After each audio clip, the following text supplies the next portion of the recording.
সাজিয়ে সন্ধ্যার পর থেকে সূক্ষ্ম ইঞ্জিনিয়ারিং এর মাধ্যমে টার্গেটকৃত ব্যক্তিদেরকে জাতীয় সংসদে যাওয়ার পথে প্রতিবন্ধকতা সৃষ্টি করা হয়েছে।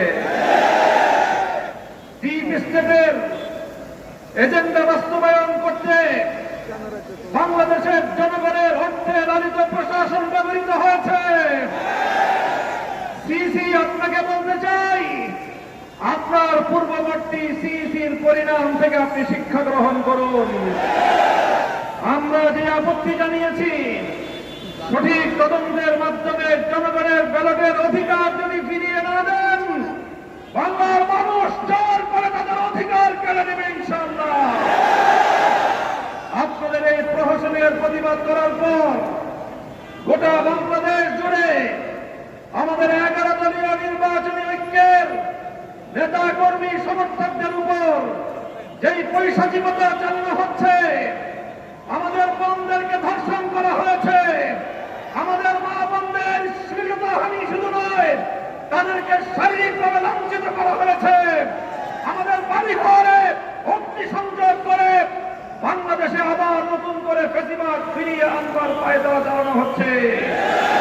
মনে রাখবেন, রক্ত দিয়ে যে জুলাই বিপ্লব হয়েছে, সেই বাংলাদেশে আর কোনদিন ফ্যাসিবাদ ফিরে আসতে পারবে না ইনশাআল্লাহ।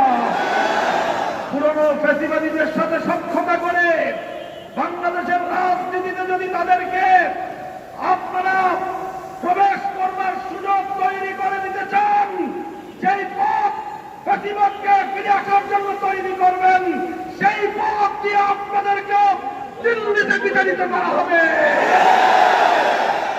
তৃতীয় কথা আমাদের পরিষ্কার, শরীফ ওসমান হাদী সহ প্রতিটি হত্যাকাণ্ডের বিচার করতে হবে। জুলাই বিপ্লবের আকাঙ্ক্ষা বাস্তবায়ন করতে হবে। জুলাই স্প্রিট থেকে যদি এক চুল পরিমাণ বাংলাদেশকে বিচ্যুত করার ষড়যন্ত্র করা হয়, জুলাই যোদ্ধারা আবার মাঠে নামব, আবার মাঠে নামব, আবার মাঠে নামব ইনশাআল্লাহ। সকলকে ঐক্য এবং সংহত মজবুত করার, আগামী দিনে দেশের মানুষের হাত এবং ভোটের ন্যায্য অধিকার বাস্তবায়নের লক্ষ্যে চলমান এই সংগ্রামকে মজবুত এবং সংহত রাখার আহ্বান জানাই।